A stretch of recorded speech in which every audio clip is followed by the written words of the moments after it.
كنز الكرم مولى النعم هادي الأمم لشريعته كنز الكرم مولى النعم هادي الأمم لشريعته الله الله الله الله الله الله الله الله الله.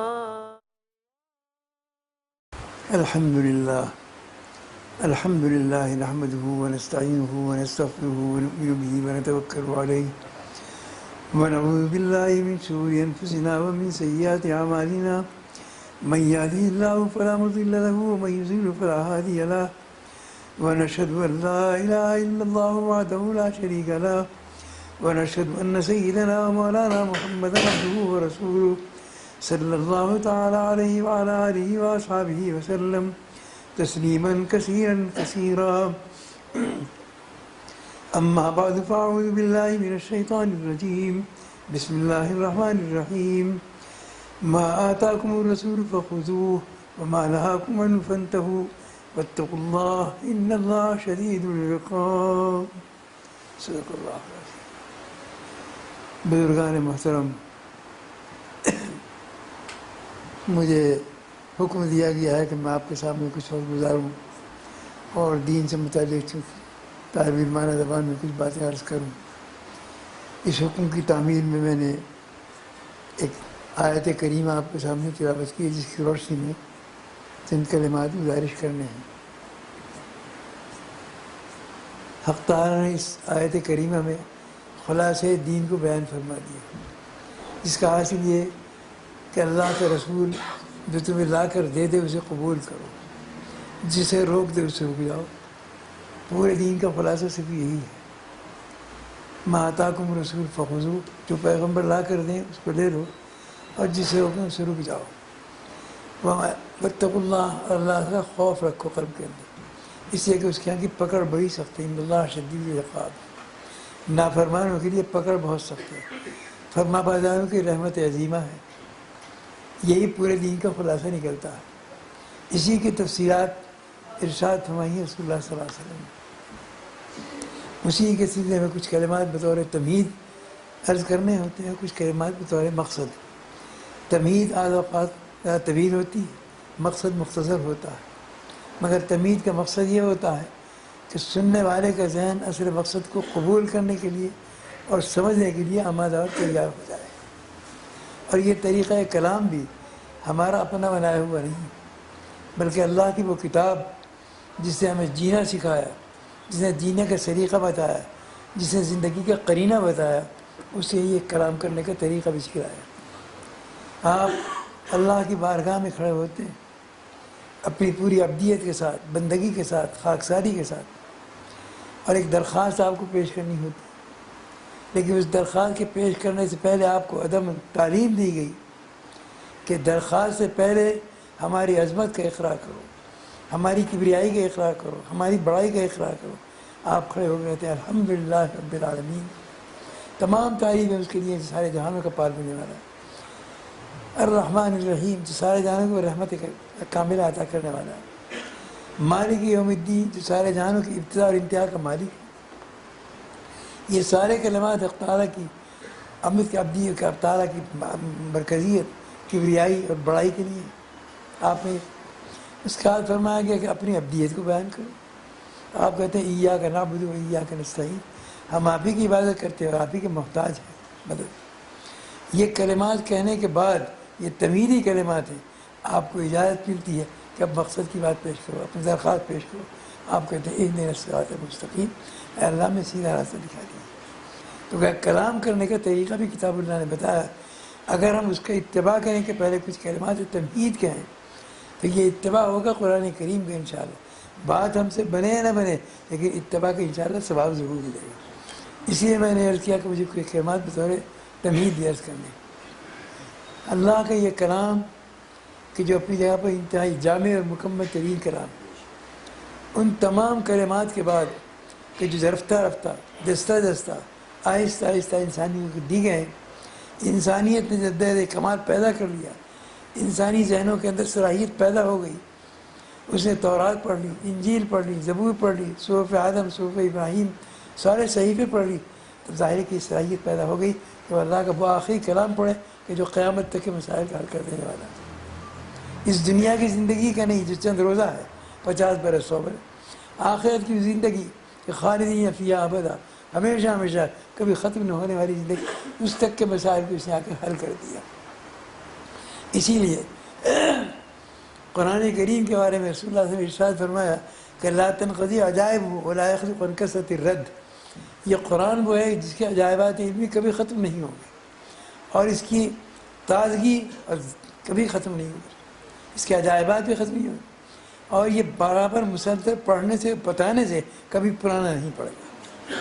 یہ قرآن کریم کا اعجاز ہے کہ 1500 سال گزر گئے لیکن آج تک اس کی تازگی اور اس کی نگت اسی طریقے پر قائم ہے، اس میں کوئی پرانا پن نہیں پیدا ہوا تھا۔ آپ کی جب سیرت یہ ہے تو صدیق عائشہ رضی اللہ عنہ سے پوچھا گیا تھا کہ آپ کی سیرت کیا ہے، آپ کے اخلاق کیا ہیں؟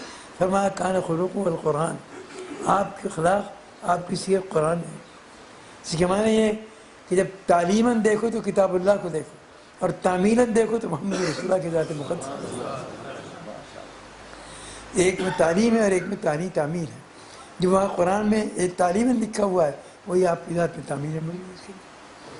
ظاہر ہے اس کے معنی یہ ہے کہ یہ عملی قرآن ہے رسول اللہ کی ذات گرامی اور وہ تعلیمی قرآن ہے۔ اس قرآن کریم کو دیا گیا جبریل امین کو، واسطہ بنایا گیا اور جبریل امین کو دینے کے ساتھ ان کی صفات بیان کی گئی۔ انہی صفات کو لے کر حضرات محدثین نے رسول اللہ کے کلام کو منتقل کرنے کا طریقہ اختیار کیا۔ فرمایا کہ یہ قرآن ہم جبریل کے ذریعے سے بھیج رہے ہیں، ان کو قاصد بنا رہے ہیں۔ انہ لقول رسول کریم، یہ وہ ہے جبریل امین کہ یہ لقول رسول کریم، یہ ہمارے قاصد ہیں اور یہ کلام کو نقل کریں گے آپ کو۔ لیکن یہ با کرامت ہے، با عزت ہے۔ ظاہر ہے کہ جس کی ذات کے اندر کرامت و شرافت اور عزت رکھی گئی ہے اس کے اندر، اس سے جھوٹ کا امکان نہیں ہوتا۔ اس کے معنی ہے کہ قابل اعتماد ہے جبریل، اپنی ذات اس میں کرامت ہوتی ہے، بظاہر جھوٹ بول کے اپنی کرامت کو ختم نہیں کرتا۔ اللہ نے پہلی صفت بیان کی کہ جبریل امین کریم ہے، انہ لقول رسول، ذاتی کرامت رکھتے ہیں اس کے اندر، ذاتی شرافت رکھتے ہیں، ذاتی عزت رکھتے ہیں اس کے اندر۔ لیکن اس کے بعد بھی احتمالات تھے اور دوسرے کہ اس کائنات کے اندر آئیں گے، یہاں طاغوتی قوتیں، شیطانی قوتیں بے شمار پہنچ گئے۔ ایسا نہ ہو کہ جبریل کو اپنی طاقت و قوت سے یہ شیاطین اور یہ طاغوتی قوتیں دبا کر تبدیلی کرا دیں، اس کے گڑبڑ کرا دیں۔ فرمایا ذی قوتی، ہم نے اتنی طاقت عطا فرمائی ہے ان کو کہ سارے شیاطین مل کر بھی ان کے پر کے برابر نہیں ہو سکتے۔ جبریل امین کو لوط علیہ السلام کی قوم پر بھیجا گیا تو انہیں پوری بستیوں کو، میں آبادیوں کے، میں مکانوں کے اٹھایا، آسمانوں کے لے گیا، جا کے الٹ کے پھر جس کی طاقت ہو، کون شیطان ہے جس طاقت کا مقابلہ کر سکتا ہے؟ ذی قوت۔ پھر ایک احتمال تھا کہ کلام کو ہم دور سے اگر سنتے ہیں کسی کلام کو تو بعض اوقات کہنے والا کچھ کہتا ہے، ہماری سمجھ میں کچھ اور بات آتی ہے۔ فرمایا ذی عند ذی العرش مکین، جبریل عرش والے سے انتہائی قریب ہیں، اس کا امکان نہیں کہ کہا کچھ گیا اور سن گیا کچھ اور، جو کہا گیا وہی سنا ہے اور وہ محفوظ ہے سنبھا۔ اس کے بعد ذی قوت عند العرش مکین، اور پھر آگے فرمایا گیا کہ وہ ذات جس کی کلام کوئی توجہ سے نہ سنتا ہو وہ بھی بدل ہو جاتا ہے، کہنا کچھ چاہتا ہے چھوڑ دیتا ہے کچھ اور۔ فرمایا اور جس کو مطاع بنایا گیا، جبریل کو مطیع نہیں بنایا، سارے فرشتوں کا مطاع بنایا گیا، قابل اطاعت بنایا گیا ان کو، مطاع ثم امین، کہ جبریل مطاع بھی ہے اور جو مطاع ہوتا ہے وہ غلط گوئی نہیں کرتا۔ جس کی بات کے لوگ سنتے ہو، لاکھوں کروڑوں اربوں خربوں ملائکہ منتظر رہتے ہیں کہ جبریل، اب اللہ کی وحی جبریل پر آتی ہے، جبریل سے منتقل ہو کر ملائکہ پہنچتے، تو تمام ملائکہ منتظر رہتے ہیں کہ کب وہ وقت مسعود آئے کہ جب جبریل امین کی طرف سے وحی آئے اور اس کی حلاوت اور لذت محسوس کریں۔ ظاہر وہ حلاوت اور لذت وہ ہوتی ہے اس میں سرمستی پیدا ہو جاتی ہے، ملائکہ علیہ السلام مست ہو جاتے ہیں اس کے اندر کرم یہ ربانی کو سننے کے بعد۔ اسی لیے قرآن کریم میں فرمایا کہ ملائکہ اور شریف وحی کو سننے کے بعد ایک کیفیت سرمستی میں آ کر آپس میں ایک دوسرے پوچھتے ہیں کہ ماذا قال ربنا، کیا فرمایا ہمارے پروردگار۔ منشا یہ ہوتا ہے کہ وہ کہے تو پھر دوبارہ لذت حاصل ہو سن کر، مگر وہ بھی اسی سرمستی میں جواب میں یہ نہیں، اس کی ہمت نہیں ہوتی کہ کلام نقل کرے، کہتے ہیں قال ربنا الحق، جو اللہ نے فرمایا وہ حق ہی حق ہے اس کے لیے۔ تو گویا یہ ملائکہ علیہ السلام کی حقانیت پر یقین یہ ہوئے اچھا سے، یہ کلام اس طریقے پر عجیب یہ نہیں کرے کہ یہ صفات بیان کر دی۔ اسی لیے حضرات محدثین جب کلام کو نقل کرتے ہیں رسول اللہ تو یہ ان چیزوں کا مضمون رکھتے ہیں کہ کلام کرنے والا کا ذی کرامت ہو، ذی قوت ہو، تو قوت حافظہ قوت یہ تمام قوتیں اس کے اندر موجود ہیں۔ تو ان صفات کے ذریعے سے روایات کے اندر راویوں کی صفات متعین کر دی گئی اس کے اندر۔ اور اس کے بعد فرمایا کہ یہ کلام اللہ امین سے چلا، جبریل امین لے کر آئے اور محمد امین کے قلب کے اوپر اس کو ظاہر ہے وہ ذات امین ہے، اور اس کی امانت میں سب سے بڑی تصدیق یہ ہے کہ جو اس کے ذات کے دشمن، پیغام کا دشمن، اسلام کا دشمن، ایمان کے دشمن، وہ اس کی امانت کا اقرار کرتے ہیں۔ محمد الصادق، محمد الامین کہتے تھے۔ کفار مکہ، دشمنان اسلام رسول اللہ کا نام لیتے تو کہتے ہیں محمد الصادق، محمد ان سے زیادہ سچا ہم نے نہیں دیکھا، زیادہ امانت دار نہیں دیکھا، کہ جس کی امانت کا دشمن بھی اقرار کرتے ہو۔ والفضل ما شہیدت بالاعداء، اس کی شہادت کتنی بڑی ہوگی جو دشمن شہادت دے جاؤ اس کے، شہادت بہت بڑی شہادت ہوتی ہے۔ تو کہا یہ امانت در امانت سے گزر کر کلام آپ تک پہنچا۔ اللہ امین سے جبریل امین لے کر آئے، محمد امین صلی اللہ علیہ وسلم نے کلام، اور صحابہ کرام نے کہ فرمایا کہ اولئک الذین امتحن اللہ قلوبهم بالتقوی لهم مغفرۃ واجر عظیم۔ یہ صحابہ کرام وہ ہیں کہ اللہ نے تقوی کے معیار پر ان کی جانچ کر لی ہے پورے طور، اور یہ پورے ہوتے ہیں اس کے اندر۔ تو یہ تقوی ہے معیار خداوندی پر پورے اتر چکا ہوں، ظاہر غلطی کوئی امکان نہیں۔ تو اللہ نے کہ رسول نے یہ کلام ان کے سینوں کے اندر محفوظ کر دیا، انہوں نے محفوظ کیا۔ اللہ کہ اب تک ایک سارا تھا، ایک اللہ سے آیا، ایک جبریل سے آیا، ایک محمد سے آیا صلی اللہ علیہ وسلم، اب اس کے بعد ہزاروں اور لاکھوں تک پہنچ گیا، صحابہ کرام تک پہنچ گیا۔ تو کیا اس کثیر تعداد کا کہ معنی یہ ہو گیا کہ اب غلطی گوئی کا کوئی امکان باقی نہیں رہا۔ اتنے لوگوں نے محفوظ کر لیا کہ عقلاً بھی اتنے لوگوں کا کسی جھوٹ کے اوپر جمع ہو جانا ممکن نہیں ہوتا، لہذا یہ کلام قیامت تک کے لیے محفوظ ہوگا۔ پھر محفوظ کیا گیا فی صدور الذین اوتوا العلم، اس کے معنی کو اہل علم کے سینوں کے اندر محفوظ کیا گیا، اور اس کے الفاظ کو معصوم بچوں کے سینوں کے اندر محفوظ کیا گیا۔ یہ جگہ وہ محفوظ کی گئی جہاں نہ چور کوئی چوری کر سکتا ہے، نہ کوئی ڈاکو ڈال سکتا ہے، معصوم بچوں کے سینوں کے اندر جس کے اندر کوئی چھل فریب نہیں ہوتا۔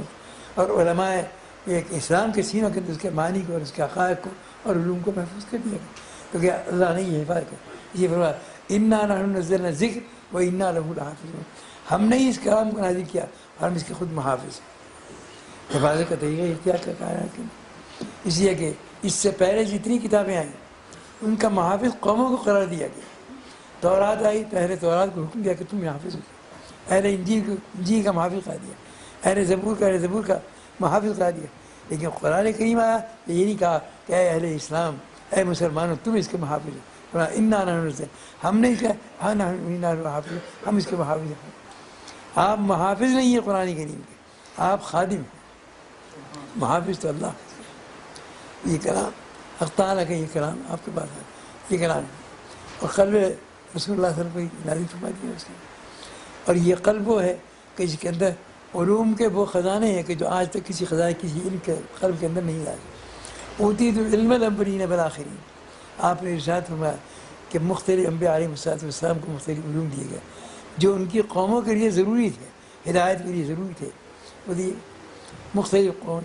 آدم علیہ السلام کو مخلوقات کے ناموں کا دیا، علم آدم الاسماء کلھا، مخلوقات کے ناموں کا دے دیا گیا۔ ابراہیم علیہ السلام فرمایا گیا کہ قوم سورج اور چاند کی پوجا کر رہی تھی، ظاہر ہے کہ مخلوقات کی پوجا میں لگی ہوئی تھی۔ ابراہیم علیہ السلام کو حقائق پر، آسمانوں کے، چاند کے اور سورج کے اور کے حقائق میں، وکذالک نری ابراہیم ملکوت السماوات والارض، زمین اور آسمانوں کی حقائق پر مطلع کر دیا، انہیں آنکھوں سے دکھا دیا، انہیں آ کے بتایا کس کی پوجا کر رہے ہو، چاند کی پوجا کرتے ہو، سورج کی، یہ تو ایسے ہی مخلوق ہے جیسے تم مخلوق ہو۔ مخلوق کا اثر مخلوق کے نام ہے، جو کہ عقل کے بھی خلاف ہے، نقل کے بھی خلاف۔ ابراہیم علیہ السلام کو یہ بھی دیا گیا چونکہ قوم ایک چاند روشن اور چاندار چمکدار چیزوں کی پوجا میں لگی۔ اسی لیے خبر حضرت یوسف علیہ السلام رب قد آتیتنی من الملک وعلمتنی من تاویل الاحادیث، قوم کا مزاج بنا ہوا تھا کہ تعبیر خواب کی طرف چلتے جاتے. خواب فرمایا کہ اللہ تو نے مجھے اختیار و حکومت عطا فرمائی اور تو نے مجھے تعبیر خواب کا علم عطا فرمایا. تو کہا قوم کے مزاج کے مطابق علوم دیے گئے اس کے لیے. اسے موسیٰ علیہ السلام کے دور سحر اور جادو کا زور تھا تو ان کو اس کا دے دیا گیا اس کے. تو ہر پیغمبر کو وہ علم دیا گیا جو ملت اور قوم کے اعتبار سے ضروری تھا. لیکن یہ الگ الگ ہر قوم کے لیے ہے. صفات بھی الگ الگ دی کہتی ہے. لیکن یہ تمام صفات اور تمام علوم جو 1,24,000 یا 2,24,000 پیغمبروں کو دیے گئے وہ تنہا لا کر قلب محمد رسول اللہ کے اندر اتار دیے گئے. فرمایا اوتی تو علم الاولین والآخرین، مجھے اگلے اور پیچھے تمام انبیاء کا علم عطا فرمایا.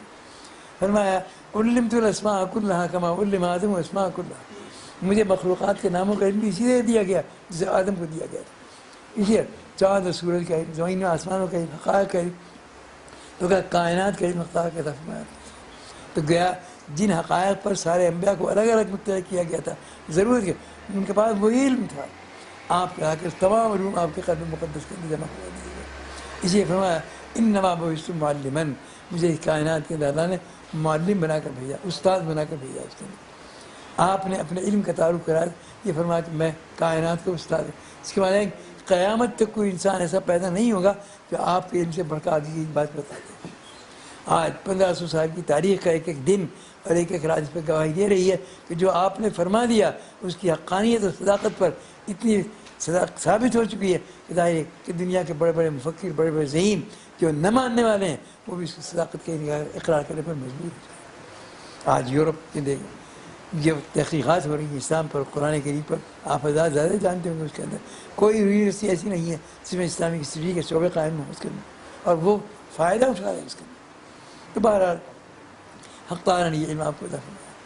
اور سب سے بڑی چیز یہ کہ آپ کو نبوت عطا فرمائی. نبوت ہی نہیں بلکہ ختم نبوت کا مقام عظمت آپ کو عطا فرمایا گیا. نبوت انبیاء علیہ السلام کو دی گئی کہ یہ اللہ کی طرف سے ایک عہدہ ہے، اور ایسا عہدہ جو کائنات کے اندر تمام عہدوں سے برتر ہے، تمام عہدوں سے برتر ہے. یہ مرتبہ اور یہ منصب، یہ عہدہ سب سے اونچا عہدہ ہے جو اللہ کی طرف سے عطا کیا گیا. اور ختم نبوت کا مرتبہ سارے نبوت کے مرتبہ سے اونچا ہے، یہ سب سے اونچا مرتبہ رسول اللہ نے بتایا. اسی لیے آپ اللہ نے اپنی صفت بیان کی، هو الاول والآخر، اللہ اول بھی ہے، اللہ آخر بھی. سب سے اول بھی اللہ ہے، سب سے آخر بھی اللہ ہے. معلوم اولیت بھی ایک شرف ہے، ایک عزت ہے، آخریت بھی ایک شرف اور عزت ہے. یہ دونوں عزتیں رسول اللہ صلی اللہ علیہ وسلم کو عطا فرمائی گئی. فرمایا انا اولهم خلقا وآخرهم بعثا، میں اپنے نور نبوت کی پیدائش کے اعتبار سے سب سے پہلا ہوں اور دنیا میں بھیجا کے اعتبار سے سب سے آخری. معلوم اولیت دی گئی اور آخریت دی گئی. کنت نبیا بعدم بین الماء والطین، میرا نور نبوت اس وقت پیدا ہو چکا تھا جبکہ آدم کا پتہ بھی تیار نہیں ہوا. آدم کی تو گیا اولیت آخری کی شرف جو ہے آپ کو عطا فرمایا گیا. اور نبوت جب اولیت آخری دی گئی اس کا اشارہ اس بات کی جانب کہ اولیت آخری وہ شرف ہے کہ جو آپ کو حق تعالیٰ اس شرف سے 1,24,000 پیغمبروں سے کوئی مشرف نہیں ہوا. اسی ذات محمد خاتم الانبیاء کی ذات مقدس ہے کہ اللہ نے یہ دونوں شرف آپ کو اولیت کا شرف بھی عطا فرمایا اور آخری کا شرف بھی آپ کو عطا فرما دیا گیا. اس کے اندر یہ نبوت کا مقام خاتمیت کے ساتھ آپ کو عطا فرما دیا گیا اس کے اندر. اور آپ جانتے ہیں کہ جو جس چیز کا اول ہوتا ہے، جہاں سے بدایت ہوتی ہے، آغاز ہوتا ہے، وہی اسی نہایت بھی ہوتی ہے، انتہا بھی اسی پہ ہوتی ہے. اس دنیا کے اندر یہ ہوتا ہے. آپ آدم علیہ السلام ہیں. آدم علیہ السلام ابوت باپ ہونے کی شان سب سے پہلے آدم کے اندر پیدا ہوئی. ساری دنیا کے انسان کی اولاد. تو معلوم ابوت کا آغاز، باپ ہونے کا آغاز آدم سے ہوا. لیکن یہ ابوت کا آغاز ختم کہاں ہوگا؟ ساری کائنات ختم ہو جائے تو ابوت لوٹ کر آدم کی طرف چلی جاتی ہے. آغاز ابوت بھی آدم سے ہوا اور انتہائی ابوت بھی آدم سے ہوا. اور اس سے آگے بڑھ کر دیکھیے اللہ رب العزت کی ذات برکات ہے. اس کے ساتھ اول وجود ہے، اول وجود ہے. تمام موجودات جتنی ہیں اللہ کے وجود سے موجود ہوئی. تو وجود قطعی، وجود حتمی، وجود اولی، وجود آخری اللہ کی ذات پر. اللہ کی ذات سے وجود کا آغاز ہوا، اللہ کی ذات پر وجود. ساری کائنات جب ختم کر دیا ہے، جہاں سے آغاز ہوا آغاز بھی اس وجود کا اللہ سے ہوا. اسباب کائنات تمام موجودات کو ختم کر دیا تو وجود کہاں جائے گا؟ اللہ کی ذات سے لوٹ جاتا ہے. تو معلوم ہوا کہ وجود کے اعتبار سے بدایت اور ابتدا بھی اللہ کی طرف سے اور نہایت بھی اللہ کی طرف سے ہو رہی. اسی طریقے پر جب رسول اللہ صلی اللہ علیہ وسلم نے فرمایا کہ ما کان محمد ابا احد من رجالکم ولکن رسول اللہ وخاتم النبیین، ختم نبوت کا اعلان کیا گیا. ذات کے اوپر ختم نبوت ہے اور آغاز نبوت بھی وہیں سے ہوا. تمام انبیاء علیہ السلام کو جو نبوت بھی لیے وہ برکت ہے رسول اللہ صلی اللہ علیہ وسلم کی، اسی سے حصہ ملا اس کے اندر. اسی لیے شب معراج میں حق تعالیٰ نے تمام انبیاء کو جمع فرمایا اور امام بنایا آپ کو. آپ نے نماز پڑھائی تمام انبیاء کی، تو مقام امامت اسی کو دیا جاتا ہے جو برتر ہو. ظاہر ہے اس لیے فرمایا جیسے امامت نماز ہے اس کے یہ فرمایا کہ اس کے اندر اس کو پڑھایا کہ جو احسن ہو قراءۃ ہو، سب سے بہتر قراءت کرنے والا ہو. اسی ہمارے میں جو افضل ہو برتر ہو اس کے اندر، تو رسول اللہ صلی اللہ علیہ وسلم نبوت کے اعتبار سے سب سے برتر ہے. اسی لیے ختم نبوت کا مقام سب سے برتر مقام ہے، سب سے بلند تر مقام وہ آپ کو فرمایا گیا. اس لیے آپ کی موجودگی کے اندر تمام پیغمبروں کو مقتدی بنایا گیا، امام نہیں بنایا گیا. امام صرف آپ کو بنایا گیا اس کا یہ شروا. تو یہ ابلیت الاخیت جس کے اندر کیا سامنے آ گئی. اسی لیے آپ کی ذات پر لا کر نبوت کو بھی ختم کر دیا گیا اس کا. اس لیے کہ تدریجی طور پر انسانیت کو جو چیز دی جا رہی تھی ہدایت، وہ جتنی جس قوم کے اندر جتنی صلاحیت تھی اسی درجے کے اندر. ایک آدم کا وقت تھا، انسانیت ان کی اولاد تھی. ابتدائی طور پر ان میں تجربات نہیں تھے، ان میں علم نہیں تھا، ان میں فکر نہیں تھا، ان میں شعور نہیں تھا. معمولی بات وہ انسانیت کا بچپن تھا وہ. اور بچپن کے اندر بچے کو آپ الف باتیں پڑھاتے ہیں وہی پڑھنے میں خود سے یاد ہوتی ہے اس کو. اگر حقائق بیان کرنے کی کیا سمجھے گا بچہ اس کے اندر؟ ظاہر ہے کہ وہاں حقائق توحید، حقائق رسالت، حقائق آخرت یہ بیان نہیں کیا. بس جو چیز سمجھ سکتے تھے کہ روٹی ایسے بنا لو، کھانا ایسے بنا لو، کپڑا ایسے بنا لو، یہی چیز ان کی عبادت قرار دی تھی. اسی کے سمجھنے کی صلاحیت ان کے موجود تھی. یہ علم دیا گیا اس کے علامہ آدم علیہ السلام کلھا، یہ علم رسما دے دیا. اس کے بعد رفتہ رفتہ تجدید اور ترقی ہوتی. نوح علیہ السلام کا وقت آیا تو کہا ناموں کے ساتھ ان کا مطالبہ انسانوں کے اندر پیدا ہوا کہ جن چیزوں کا ہم نے نام جانا ہے آدم سے سن کر ان چیزوں کی صورتیں بھی تو بتائیے. آدم نوح علیہ السلام کی صورت دکھائی. الم تروا کیف خلق اللہ سبع سماوات طباقا. ظاہر ہے یہ آسمان ہے، یہ زمین ہے، ان کی صورتیں بتائی، ان کی حقیقت بتائی. تو کہا ناموں کا تعارف آدم نے کرایا اور صورتوں کا تعارف نوح علیہ السلام نے کرایا. یہ علم کا دوسرا درجہ تھا. دوسرے درجے کو جب یہ بھی علم محفوظ ہو گیا 1000 سال کے اندر، تو اب تیسری طلب پیدا ہوئی انسان کے اندر کہ ان کے احکام معلوم ہونے چاہیے، ان کے صورت، ان کی خاصیات معلوم ہونی چاہیے. ان کی خاصیات معلوم ہوئی کیا چیز ہے، آسمان زمین کیا چیز ہے، تمام مخلوقات. یہ علم دیا گیا ابراہیم علیہ السلام. وَكَذَلِكَ نُرِي إِبْرَاهِيمَ مَلَكُوتَ السَّمَاوَاتِ وَالْأَرْضِ. زمینوں اور آسمانوں کے تمام حقائق منکشف کر دیا ہے ابراہیم. آسمان یہ ہے، سورج یہ ہے، چاند یہ ہے، تمام مخلوقات انہوں نے بتایا. اور یہ سب مخلوقات ہیں اللہ، یہ قابل اطاعت، اس عبادت نہیں ہے، یہ قابل ہے تمہارے لیے، تم قابل اطاعت کے لیے، یہ سب تمہارے لیے پیدا کیے. تو کہا ان چیزوں کا تعارف کرانے کا مقصد یہ کہ مخلوق ہیں یہ اور تمہاری خادم بنا کے پیدا کی ہے. ان الدنیا خلقت لکم وانکم خلقتم للآخرہ. یہ ساری کائنات یہ تمہارے لیے پیدا کی. یہ زمین، یہ آسمان، یہ چاند، ستارے، سورج، دریا، پہاڑ، حیوانات، نباتات، جمادات، حیوانات، یہ سب اللہ نے انسان کی. یہی نہیں اوپر جائیے، یہ جنت، یہ جہنم، یہ عرش، یہ کرسی، یہ ملائکہ، یہ سب کون ہے؟ یہ انسان کے لیے خالق. تو معلوم ہے کل مخلوقات کو اللہ نے خادم بنا دیا انسان. اسی لیے فرمایا کہ انسان سب سے معزز اور سب سے بہتر مخلوق ہے. اللہ نے اپنے کلام میں کسی مخلوق کی کرامت و شرافت کا اعلان نہیں کیا. فرمایا وَلَقَدْ كَرَّمْنَا بَنِي آدَمَ وَحَمَلْنَاهُمْ فِي الْبَرِّ وَالْبَحْرِ. ہم نے انسان کو زیادہ مکرم بنا کر پیدا کیا، معزز بنا کر پیدا کیا، محترم بنا کر پیدا کیا انسان. تو کیا کرامت و عزت کا اعلان انسان کا کیا گیا، باقی کسی کا نہیں کیا گیا. اس کے یہ معلوم ہے کہ ساری مخلوقات کے اندر سب زیادہ اشرف، سب زیادہ مکرم اور سب زیادہ معزز مخلوق جو ہے وہ انسان ہے. اس کے اندر اس عظمت کو برقرار رکھنے کے لیے ضرورت تھی اس بات کی کہ تجدیدی طور پر یہ کرامت اور شرافت کا سب سے عظیم ثمرہ ہے علم. سب سے عظیم چیز جو کرامت اور شرافت کو برقرار رکھ سکتی ہے وہ علم. علم اس کے پاس وہ ہونا چاہیے کہ جو نہ جنات کے پاس ہو نہ ملائکہ کے پاس ہو. اس لیے ذی عقل مخلوق یہی تین انسان ہیں، جنات ہیں، ملائکہ ہیں. ذی شعور اور ذی عقل مخلوقات یہی ہیں. لیکن ظاہر ہے کہ نبوت کا مقام عظمت جنات کو دیا گیا، نہ فرشتوں کو دیا گیا. یہ کہ انسان کو دیا گیا، وجہ اس کے اندر یہ کہ جہاں تک جنات کا تعلق، ان کے فہم پر وہم کا غلبہ، وہ مل کر جل کر رہنا چاہیے، اجتماعیت نہیں ان کے اندر، وہ آپس میں مل کر ویرانوں میں رہتے ہیں، کھنڈروں میں رہتے ہیں، پہاڑوں میں رہتے ہیں، دریاؤں اور سمندروں کے کناروں پر رہتے ہیں، غیر آباد مقام. اور انسانوں سے 2000 سال پہلے آئے، لیکن کوئی شہر نہیں بسایا، کوئی تمدن نہیں پھیلایا، کوئی کچے نہیں بتایا. ظاہر زمین پہ آئے کچھ کرنا کر سکے اس کے لیے جو جس میں اجتماعیت میں وہ کیا اللہ کے کلام کو پھیلایا. اسی ظاہر کہ نبوت کے مقام کے اہل نہیں تھے اس کے لیے. ملائکہ ہیں، ملائکہ کی عظمت بڑی ہے. ظاہر ہے کہ اس کے اندر ان کو عقل دی گئی ہے، شعور دیا گیا، اور نہایت کامل عقل ہے، اس لیے کہ وحی ربانی کو سمجھ لیتے ہیں اور وحی ربانی کا تحمل کر لیتے ہیں. وحی ربانی کا تحمل کرنا کوئی معمولی چیز نہیں. کمال عقل ان کے اندر موجود ہے، لیکن نبوت نہیں دی گئی. کیوں نہیں دی گئی؟ وجہ اس کے اندر یہ کہ کمال عقل تو ہے ان کے اندر، لیکن عقلی کمال یہ کہ تحمل وحی تو کر سکتے ہیں، تدبر وحی کی صلاحیت ان کے اندر موجود ہے. اس لیے یہ تدبر کی صلاحیت ہے، تفکر کرنا، غور کرنا، فکر کرنا، اور اس کے اندر حقائق کو نکالنا. یہ ظاہر یہ صلاحیت عقل انسان کو دی ہے. انسانی عقل کے اندر کہ آپ ایک علم حاصل کرتے ہیں اور اس کے بعد غور کرتے ہیں اور آپ کہتے ہیں دیکھیے ایک کلام ہے، اس سے اشارتاً یہ بات بھی معلوم ہوتی ہے، عبارتاً یہ بات بھی معلوم ہوتی ہے، دلالتاً یہ بات بھی معلوم ہوتی ہے، اقتضاً یہ بات بھی.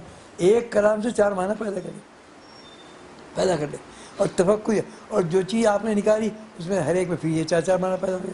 اس لیے انسانی ذہن کسی وقت رکتا نہیں ہے، علم میں سے علم وہ نکالتا وہ چلا جاتا ہے اس کے لیے. تو معلوم ہوا کہ یہ تدبر، تفکر، غور و فکر کی صلاحیت انسانی عقل کو جو دی گئی ہیں وہ کسی کے اندر موجود ہیں. نہ ملائکہ ہے، اسی نبوت کا مقام ان کو بھی نہیں دیا گیا، نبوت کا مقام جنات کو نہیں، نبوت کے مقام سے انسانی کو سرفراز فرمایا گیا. اسی لیے انبیاء علیہ السلام کا سب سے بڑا شرف یہ بنا قل انما انا بشر مثلکم. آپ کہیے، اعلان کیے کہ اے انسان ہو، میں تم جیسا کہ انسان.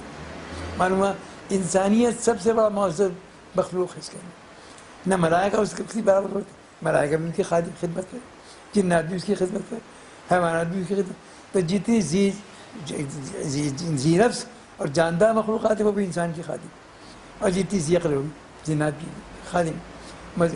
جنات کی کیا ہدایت کے لیے انسانوں کے پاس آنا پڑتا ہے، نبوت یہاں بھی انسانی نبوت کو تابع قرار دیا گیا، ملائکہ بھی خدمت میں کی. تو بہرحال یہ شرف انسانی نبوت فرما دیا اس کا.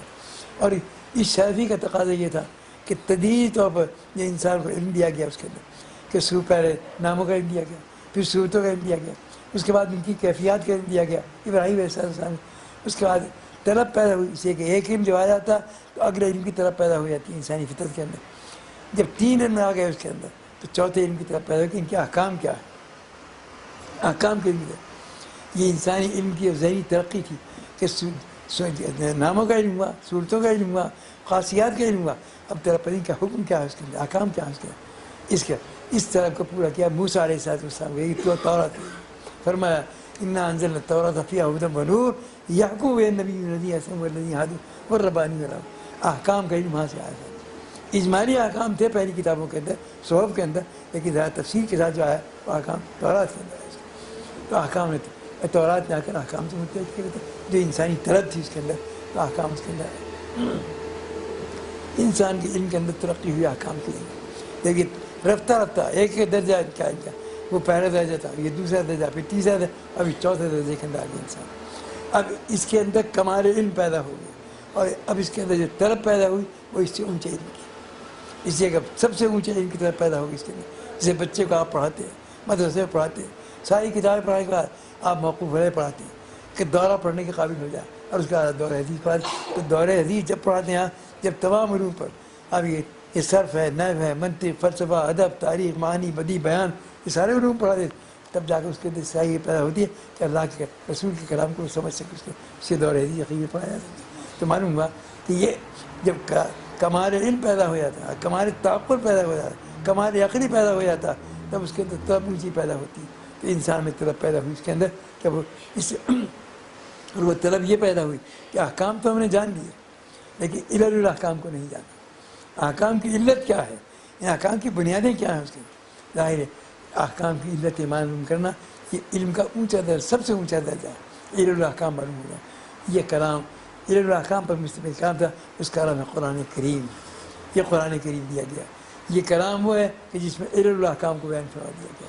اور علل الاحکام وہ چیز وہ علم ہے کہ جب ایک علت کا آپ کو علم ہو جاتا ہے تو ایک علت پر ہزاروں معلوم مرتب ہوتے ہیں. ہزاروں چیزوں کیا کہ جس کے اندر وہ علت پائی جاتی ہے آپ کو حکم معلوم ہوتا چلا جاتا ہے. ایک علت کی معلوم ہو جانے کے بعد ہزاروں چیزوں کا حکم آپ کو معلوم ہوتا چلا جاتا ہے.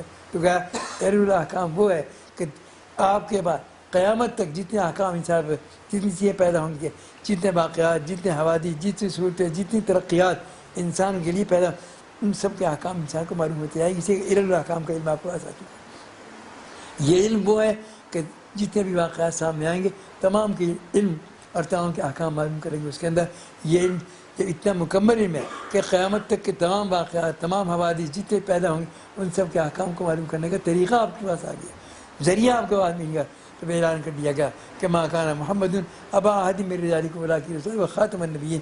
اب نبوت کا ختم کیا گیا تھا، آدم سے شروع کیا گیا تھا، محمد رسول اللہ اللہ کے ختم کر دیا گیا صلی اللہ علیہ وسلم. اب اسے انسانیت تدریجی طور پر اس مقام پر آ گئی کہ جس نے آخری علم کو قبول کر لیا.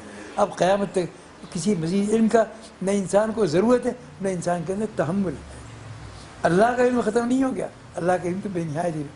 ظاہر اس کے معنی ہے کہ انسان جتنے علم کا تحمل کر سکتا تھا وہ لا کر محمد صلی اللہ علیہ وسلم مکمل کر دیا اس کے آگے. اور وہ قرآن کی آپ کے پاس آ گیا، وہ سب سے اونچا درجے کا علم علم الاحکام کا علم ہے. تو قرآن ان هذا القرآن یہدی للتی ہی اقوم ویبشر المؤمنین الذین یعملون الصالحات. تو کہا یہ سب سے کامل ترین مکمل ترین کتاب ہے. یہ کاملیت اور مکملیت نہ تورات میں تھی، نہ انجیل میں تھی، نہ زبور میں تھی. اور ان تمام کتب کے بارے میں یہ نہیں کہا گیا کہ ہم حفاظت کریں گے، قوموں کے حوالے کر دیا گیا. قومیں خود بھی محفوظ نہ رہیں، کتابیں محفوظ نہ رہیں، نہ صحیح تورات موجود، نہ انجیل موجود، زبور موجود، کوئی موجود، لیکن قرآن کریم کا ایک نقطہ محفوظ ہے. اس سے کہ آپ محافظ نہیں، اس کے آپ کے حوالے کیا جاتا ہے تو قرآن کا بھی وہی حال ہوتا جو تورات و انجیل کا ہو چکا، لیکن اللہ نے آپ کے حوالے نہیں کیا. اس سے کہ آپ رہنے والے، آپ خود باقی رہنے والے نہیں، تو باقی رہنے والے کام کو کیسے محفوظ رکھیں گے اس کا. اس لیے اللہ نے اپنے طور پر رکھا کہ ہم اس کے محافظ ہیں، تم محافظ نہیں، تم تو خادم، قرآن کا خادم، تم کو محافظ نہیں ہے اس کا. تو کہ یہ شرف و عزت تعالیٰ نے آپ کو عطا فرمائی کہ ختم نبوت کا مقام رسول اللہ کو عطا فرمائے گا، اور اس کے بعد اس ختم رسالت کے احکام کا علم آپ کو عطا فرما دیا گیا. تو یہ علم وہ آخری علم ہے جو انسانیت کے لیے ذریعہ ہدایت بن سکتا تھا، اور قیامت تک کے لیے اس کے بعد انسان کسی مزید علم کی ضرورت مند باقی نہیں ہے انسانیت. اس لیے اللہ نے یہ علم آپ کو عطا فرما دیا. اب یہ علم رسول اللہ صلی اللہ علیہ وسلم نے اس علم کو دیا اور اپنا تعارف جو کرایا دو بنیادوں پر کرایا. ایک ہے میں کمال علم لے کر آیا، فرمایا انما بعثت معلما، میں کائنات کے اندر معلم بنا کر بھیجا گیا، استاد بنا کر بھیجا گیا. معلم جو ہوتا ہے ظاہر ہے متعلم سے زیادہ علم رکھتا ہے، شاگردوں سے زیادہ علم رکھنے والا. تو آپ تمام قیامت تک پیدا ہونے والے انسانوں سے زیادہ علم لے کر آئے. یہ تو آپ نے علم کا تعارف کرایا. اس کے بعد دوسری چیز ہے وہ معنویت، وہ روحانیت جو آپ لے کر آئے. وہ روحانیت، وہ معنویت کس سے دے دے؟ انبیاء علیہ السلام کو علم بھی وہیں سے دے کر بھیجا جاتا ہے، اور روحانیت مقام عظمت بھی وہیں سے دے کر بھیجی جاتی ہے. فرمایا گیا کہ روحانیت مجھے دی گئی کہ لی مع اللہ وقت لا یسع ملک مقرب ولا نبی مرسل. مجھے اسی فرش خاک پر بیٹھ کر اپنی روحانیت کی بنیاد پر عروج نصیب ہوتا ہے. میں بنیادی تو اللہ کی ذات تک پہنچتا ہوں، اللہ کی صفات تک پہنچ جاتا ہوں، اس کے اندر اس مقام تک پہنچتا ہوں کہ جہاں آج تک کوئی پیغمبر پہنچا نہ آج تک کوئی فرشتہ مقدس مقام تک پہنچا. یہ رسائی رسول اللہ کو رسائی حاصل ہوتی ہے پہنچتی ہے اس کے. تو اللہ نے انبیاء علیہ السلام کو علم کے اعتبار سے دنیا سے مستغنی کیا. وہ کسی انسان ایک علم کا ایک حرف حاصل نہیں کرتے، بلکہ علم دینے کے لیے آتے ہیں، لینے کے لیے نہیں آتے. حق تعالیٰ علم کامل بھی ان کو دے کر بھیجتے ہیں، اور روحانیت کامل بھی بھیجتے ہیں. وہ علم کامل اس کا نام ہے علم اور فکر، اور قرآن کریم کے لیے استعمال کیا. اور وہ معنویت جو ہے اس کا نام ہے ذکر. ان فی خلق السماوات والارض واختلاف اللیل والنہار لآیات لأولی الألباب. اللہ کو پہچاننے کی بڑی بڑی نشانیاں موجود ہیں. کس کے لیے؟ عقل مندوں کے لیے، سمجھداروں کے لیے، داناؤں. کون ہے عقل مند؟ اس کا فیصلہ مجھ پر آپ پر نہیں چھوڑا گیا کہ آپ طے کریں کون عقل مند ہے. فرمایا گیا ہم بتاتے ہیں کون عقل مند. قرآن کریم کہ وہ ہیں جس میں دو صفتیں موجود ہیں، وہ ہے عقل مند. قرآن کی صفت کیا صفتیں؟ فرمایا ایک اس کے اندر ذکر موجود ہو، ایک اس کے اندر فکر موجود ہے. دھڑکتا ہوا دل آپ کو ذکر کے لیے دیا گیا، اور پھٹتا ہوا دماغ علم کے لیے دیا گیا. الذین یذکرون اللہ قیاما وقعودا وعلی جنوبہم ویتفکرون فی خلق السماوات والارض. کیا عقل مند وہ ہے جن کے اندر ذکر موجود ہے، اٹھتے بیٹھتے چلتے پھرتے ہر حال کے اندر ان کا قلب ذکر کی طرف جائے. کیا قلب بھوکا ہے؟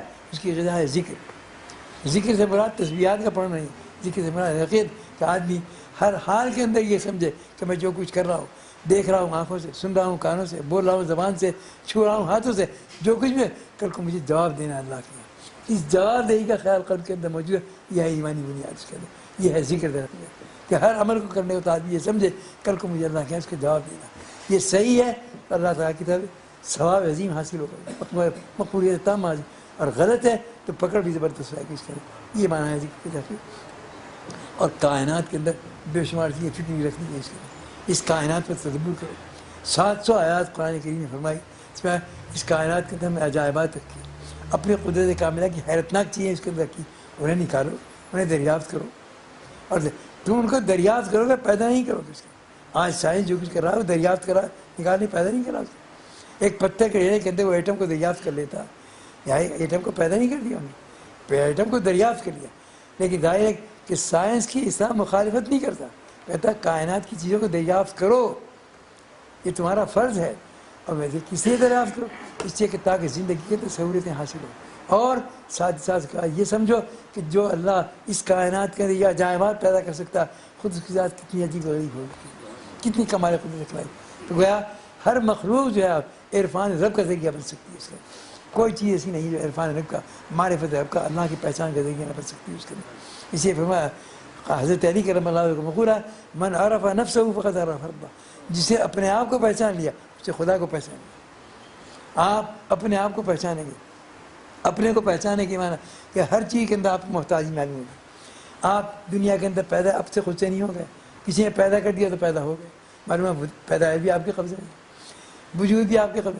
جو چیزیں نعمتیں کے طور پر دی گئی وہ آپ کے قبضے میں. یہ آنکھ بھی اللہ کی نعمت، کان بھی اللہ کی نعمت، وجود بھی ہر چیز آپ کے اللہ کی نعمت ہے. اس کے اندر کھانا ہے، پینا ہے، سونا، جاگنا، ملنا، کوئی بھی تمام بے شک. ان تعدوا نعمت اللہ لا تحصوها، اللہ کی نعمتوں کو شمار نہیں کر سکتی. یہ ساری نعمتیں اللہ ہے. تو کیا انسان اپنے وجود پر جتنا غور کرے گا تو معلوم ہوتا ہے کہ ہمارے پاس اپنی کوئی چیز نہیں، کسی کی دی ہوئی. ہم تو محتاج ہی محتاج. جو اپنے آپ کو محتاج مطلق سمجھے گا، ہر چیز کے اندر محتاج، وہ سمجھے گا اللہ وہ ہے جو کسی کا محتاج ہے. ان اللہ غنی عن العالمین، ساری کائنات سے مستغنی اس کے. تو اپنی محتاجی کا جتنا ادراک ہوگا، جتنی سمجھ پیدا ہوگی، اتنی تعالیٰ کی غنا کا ادراک ہوگی انسانی قلب کے اندر. اسے فرمایا کہ جو اپنے کو پہچان لیتا، جسے اپنی بندگی کو پہچان لیا، اسے خدا کی خدائی کو پہچان لیتا. جو اپنی بندگی کو نہیں پہچان سکتا وہ خدا کی خدائی کو بھی نہیں پہچان سکتا. اپنی محتاجی کو پہچانو، خدا کی غنا کو پہچانو کسی کے اندر. اور یا اللہ وہی کہلاتے ہیں کہ جو غذائے مطلق کو پہچانتے ہیں. اسی لیے اور یا اللہ کی صحبت اسی لازم قرار دیجیے. یا اتقوا اللہ وکونوا مع الصادقین، اے ایمان والو اللہ سے ڈرو اور سچوں کی صحبت اختیار کرو. اس لیے دین قلب کے اندر جو راسخ ہوتا ہے، گھستا ہے اور جمتا ہے، اس صحبت ساری ہی سکتا. کتابیں پڑھنے سے نہیں آتا. کتابیں پڑھنے سے آپ کو معلومات ہوتی ہیں، علم نہیں آتا. علم اور چیز ہے، معلومات اور چیز ہے. معلومات کو علم سمجھے لوگ، یہ غلط ہے. علم جو آتا ہے وہ صحبت صالحین سے آتا ہے. اس کا علم کے معنی کہ قلب کے اندر وہ ملکہ پیدا ہو جائے کہ جو حقائق کا دریافت کر سکے، حقائق کو نکال سکے، حقائق کو پیدا کر سکے. یہ ہے وہ ملکہ، یہ پیدا ہوتا ہے صحبت صالحین سے. صحابہ کرام ہیں، شاگرد رسول اللہ صلی اللہ علیہ وسلم، لیکن وہ شاگردان محمد نہیں کہا جاتا، تلامید محمد نہیں کہا جاتا، صحابہ کرام کہا جاتا. معلوم ہے صحبت نے ان کو وہ مقام عظمت کا فرما دیا. اتنا بڑا مقام کہ امت کے اندر صحابہ کے بعد کوئی ولی ہو، کوئی قطب ہو، کوئی غوث ہو، کوئی ابدال ہو، ایک صحابی کے خاک پا کے برابر بھی نہیں ہو سکتے. یہ مقام ہے کس سے ملا؟ علم کی بنیاد پر نہیں ملا، صحبت کی بنیاد پر ملا. علم میں بڑے بڑے بڑے پیدا ہوتے ہیں اس کے اندر، لیکن یہ صحبت کا شرف صرف صحابہ کرام کے لیے مخصوص ہے اور کسی کو نہیں ملا قیامت.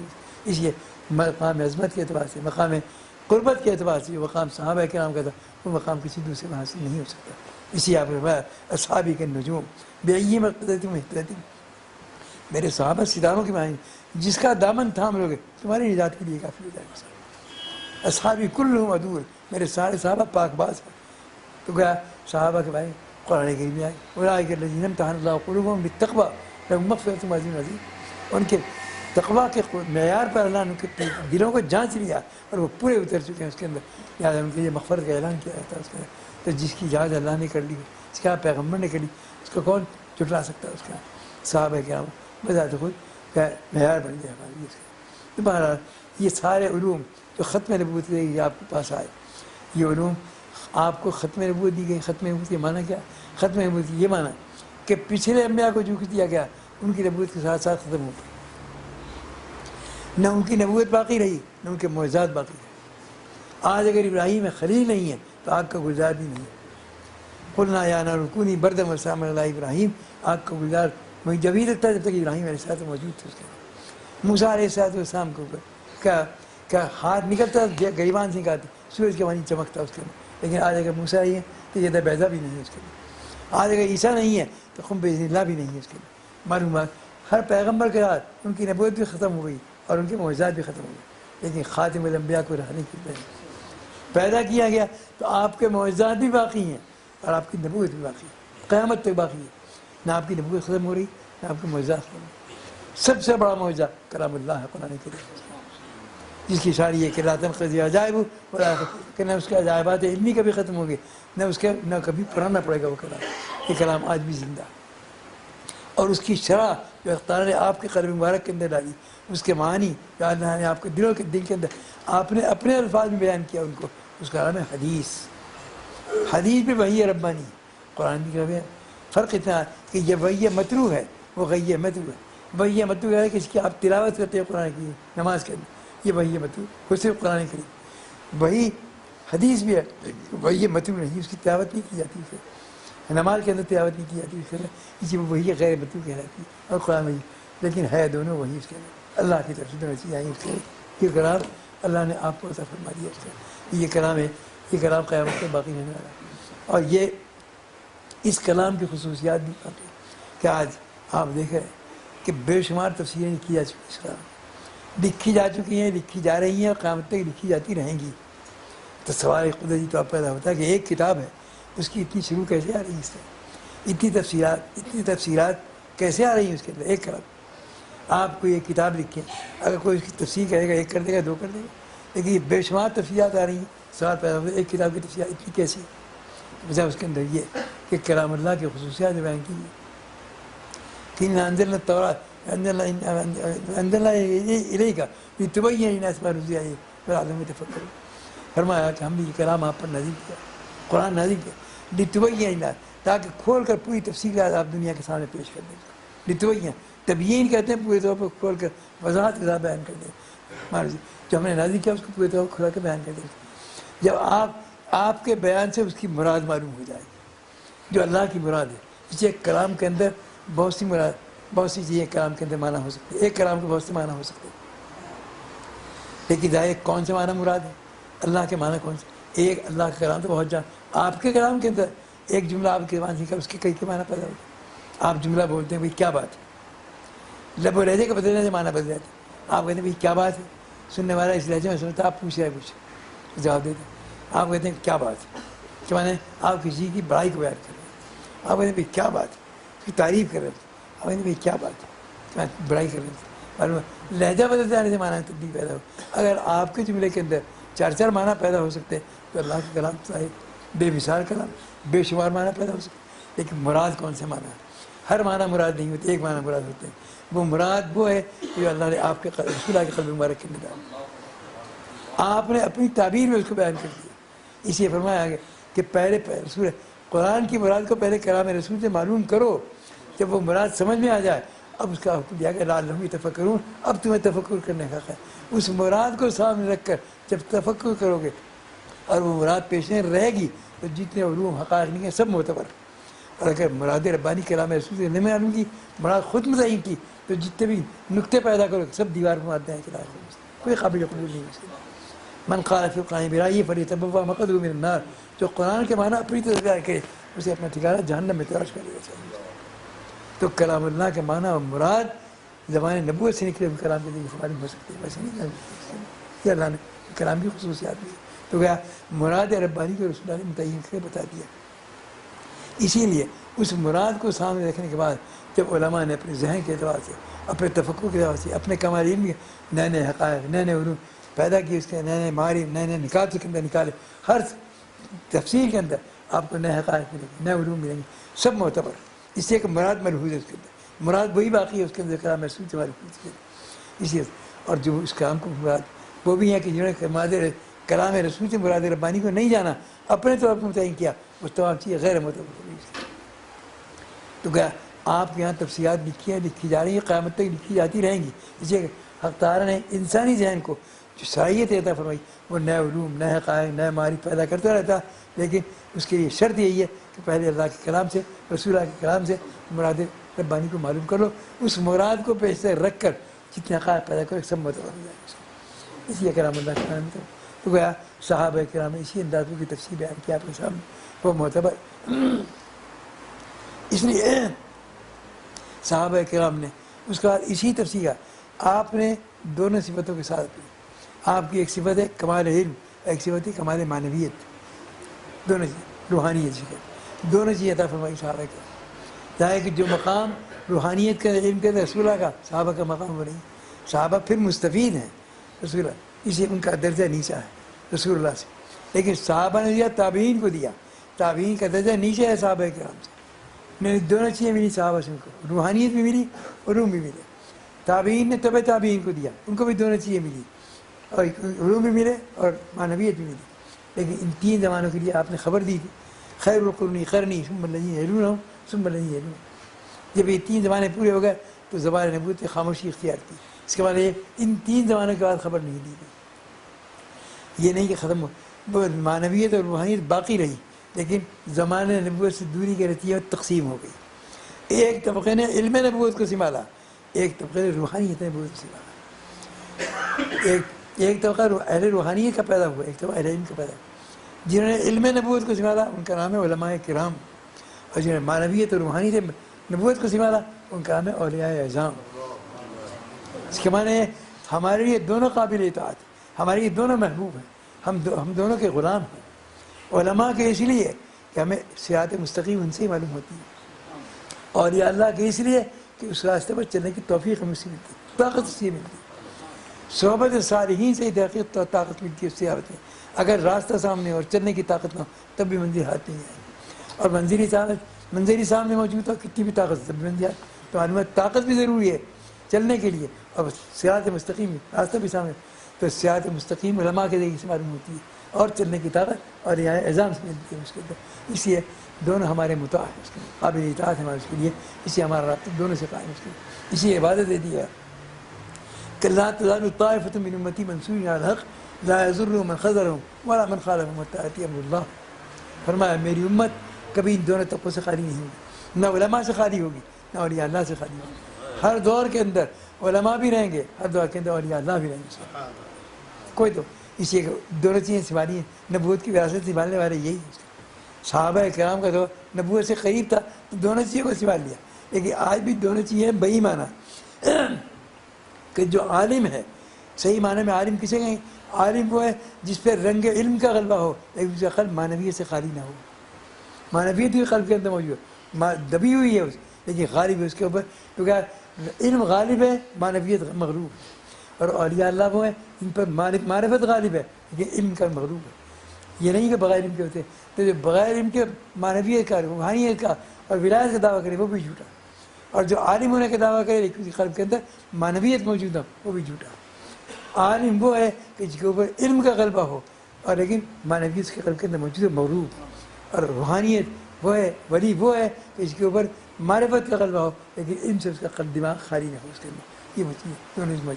اسی لیے امت کے اندر ہر دور کے اندر پیدا علماء بھی پیدا ہوتے ہیں اور اولیاء بھی پیدا ہوتے ہیں اور قیامت تک پیدا ہوتے ہیں کہ اسی کے دونوں وراثتیں ہیں نبوت اور یہ باقی ہیں. ان کے دے دیا کوئی زمانہ ایسا نہیں آئے گا کہ یہ دونوں ختم ہو جائے. یہی وجہ ہے اس امت کے اندر خصوصی ہے کہ علماء کی تعداد کو آپ شمار نہیں کر سکتے. علماء اسلام ہر زمانے کے اندر، ہر ملک کے اندر جائیے بے شمار علماء ملیں گے. اس کے دنیا کی کسی قوم کے اندر مذہب کے عالم آپ کو ملیں گے، گنے چنے افراد سے ملیں گے. اس کے ہر قوم کے اندر مذہب جائیں لیکن علماء امت کے اندر، امت محمدیہ کے اندر علماء کی تعداد کو شمار نہیں کر سکتے آپ، بے شمار کر.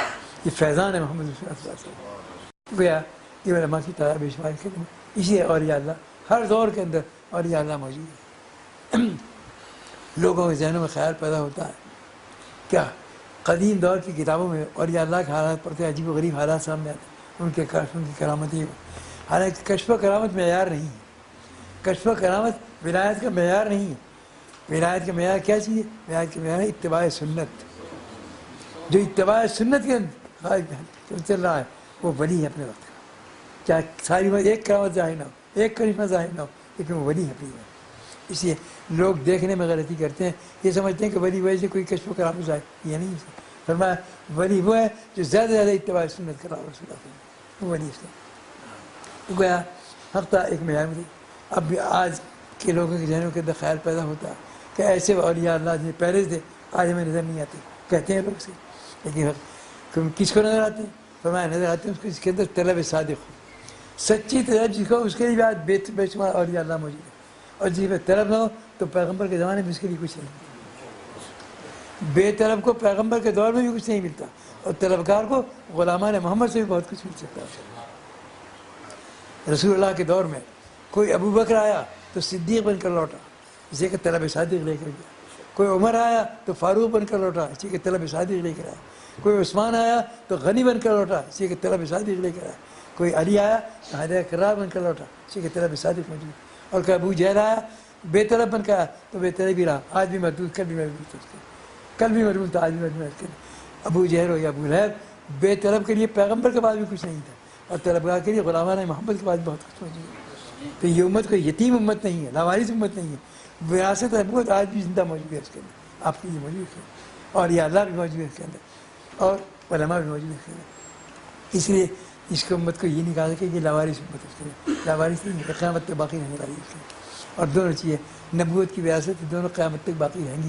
آج بھی الحمدللہ زندہ تابندہ موجود ہے اس کے اندر. اس کے فرما دیا گیا کہ جہاں اس کے اندر لوگ اس کو دنیا کے لیے استعمال کرنے کے بعد پیدا ہوں، اس کے اندر دین کا نام لیں گے، مقصد ہوگا دنیا ان کا، دولت دنیا کو جمع کرنا، دنیا داری کی عزت حاصل کرنا. لیکن وہاں وہ بھی ہوں گے جو صلاح امت ہوں گے. ایسے لوگوں سے، ایسی امت سے جن کا مقصد فقط دین کے کلمے کو بلند کرنا ہوگا، اپنی ذات کی کوئی معیار نہیں، اپنی عزت، اپنی دولت، کوئی چیز مقصود نہیں ہوئی، فقط اللہ کے دین کے کلمے کو بلند کرنا. ایسے مخلص امتیوں سے یہ امت کبھی خالی نہیں ہوئی، نہ پہلے خالی تھی، نہ آج خالی ہے، نہ قیامت تک خالی ہوگی. ہر دور کے اندر اللہ تعالیٰ ایسے مخلصین کو پیدا کرتا اور قیامت تک پیدا ہوتے رہے اس کے ہر دور. تو گیا تسلسل کے کردار، اسی واقعاتی شہادت اس کو موجود ہے. حضرت دہلی کے اندر حضرت شیخ نظام الدین اولیاء دہلی رحمۃ اللہ علیہ اپنے وقت کے اولیاء کاملین میں لاکھوں انسان فیضیاب پوچھتے ہیں. وقت تو نہیں ختم ہو گیا، اپنے اولیاء کاملین سے وہ پہ ان کے دور میں نظام اسلام قائم تھا، نظام حکومت. اس میں ایک عہدہ ہوتا ہے محتسب کا. محتسب وہ کہا تھا جو لوگوں کی عامت المسلمین کی نگاہیں کرتا ہے دین کے اعتبار. کوئی نماز نہیں پڑھا تو پکڑ دے نظام نماز، رمضان میں روزے نہیں کھا تو روزے، تو کیا وہ اپنی طاقت و قوت کو استعمال کر کے دین پر عمل کراتے ہیں، وہ محتسب ہوتا. دہلی کے اندر بہت سے محتسب تھے، لیکن سب سے بڑے محتسب تھے ایک بہت بڑے عالم جو طبیب بھی تھے، حکیم ضیاء الدین سنانی رحمۃ اللہ علیہ کے نام سے. عالم تھے زبردست، علم فقہ میں بڑی مہارت تھی ان کا، فقیہ تھے. وہ محتسب تھے، لوگوں کی نگرانی کرتے. وہ اسی نگرانی کے دوران نظام الدین میں پہنچے. آج وہاں کروڑوں روپے کی بلڈنگیں کھڑی ہوئی ہیں، لیکن وہ دور وہ تھا کہ کوئی بلڈنگ نہیں، جنگل بیابان، ایک خیمہ بڑا کیا ہو، اس میں حضرت شیخ تشریف فرما اور ان کے مریدین بیٹھے ہوئے، اور وہاں سما ہو رہا تھا. سما کے معنی یہ کہ ایک شخص خوش آوازی کے ساتھ اشعار پڑھ رہا تھا، یہ سما کہلاتا ہے. ظاہر ہے کہ یہ سما بطور علاج استعمال کیا جاتا ہے. جن لوگوں پر روحانی قبض طاری ہو جاتا ہے، روحانی ترقی رک جاتی ہے، جسے انسان کے پیٹ میں قبض ہو جاتا ہے، آپ اس کے دوائیں کرتے ہیں. اسی لیے روحانی قبض ہوتا ہے کہ روحانی ترقی رک جاتی ہے. اس کے اس قبض کو ختم کرنے کے لیے تدبیر کرتے ہیں اولیاء اللہ اپنے مریدین کے لیے. کسی کو وظائف بتاتے ہیں، کسی کا وظائف تبدیل کر دیتے ہیں، کسی کا اوقات تبدیل کر دیتے ہیں، کسی کا مقامات تبدیل، اسے کھل جاتی ہے. اور بعض وہ ہوتے ہیں کہ اس کے لیے ایک تدبیر کرتا ہے اشعار کا سننا. اشعار بھی بہت مؤثر چیز ہے، اشعار کے سننے سے بھی انسانی قلب کے اندر کیفیت پیدا ہوتی. تو بعض لوگوں کو ایسا ہوتا تو وہ اشعار سے بھی علاج کرتے ہیں، وہ بطور علاج کرتے ہیں، اسے کہتے ہیں سما. لیکن شرطیں اس کے لیے کہ سما میں اشعار پڑھنے والا عاقل ہو، بالغ ہو، مسلمان ہو، متسرع ہو، چہرے پر داڑھی ہو، اس کے بے ریش لڑکا نہ ہو، عورت نہ ہو، اور پڑھے جانے والے اشعار جو ہیں وہ اشعار جو ہیں وہ عالمانہ اشعار عارفانہ اشعار ہوں، سوقیانہ اشعار ہوں، بازاری قسم کے اشعار ہوں، ایسے کوئی اشعار پڑھے جا رہے تھے۔ لیکن ظاہر ہے کہ یہ اشعار کا پڑھنا کوئی صحیح طریقہ تو ہے نہیں، یہ تو ایک علاج ہے، تو بہت سے صوفیاء کرام کرتے ہیں اس کا۔ شیخ نظام الدین اولیاء بھی اس پر عمل کرتے ہیں، وہاں اجتماع ہو رہا تھا۔ حکیم ضیاء الدین سنامی جو محتسب ہیں وہاں پہنچے، جا کر دیکھا اجتماع ہو رہا، تو جو یہ کوئی شرعی چیز تو ہے نہیں، خلاف فقہ کی علامتیں لکھا نہیں، کہا یہ سب ان پر فقہ کا غلبہ تھا، کہا یہ سب چیز خلاف، کہا یہ کیا خلاف شرع کام ہو رہا ہے، بڑے زور سے چلا کر یہ کیا خلاف شرع کام ہو رہا ہے، بند کرو۔ وہاں کوئی اپنے ہوش میں ہوتا ہے، شیخ کی روحانیت کا اتنی غلبہ تھا کہ کسی کو خبر نہیں کیا کہا ہے، انہوں نے زور سے چلا کر پھر کہا کیا خلاف شرع کام کرے، بند کرو اسے، کسی نے نہیں سنا۔